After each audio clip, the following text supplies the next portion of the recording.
پاکستان تحریک انصاف کے vice chairman Shah Mahmood Qureshi کو گرفتار کر لیا گیا ہے۔ معلوم ہوا ہے کہ شاہ محمود قریشی کو اسلام آباد سے ان کی رہائش گاہ سے گرفتار کیا گیا ہے۔ اس حوالے سے مزید جانتے ہیں راجہ آفتاب احمد سے۔ جی، ابھی تک کی تازہ ترین اطلاع یہ ہے کہ وائس چیئرمین تحریک انصاف شاہ محمود قریشی کو ان کی رہائش گاہ اسلام آباد سے گرفتار کر لیا گیا ہے، اور یہ بھی معلوم ہوا کہ ان کو FIA کے ہیڈ کوارٹر منتقل کیا جا رہا ہے۔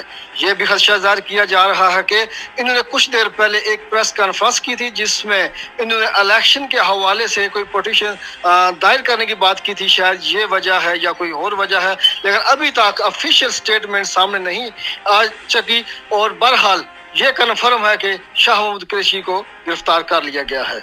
جی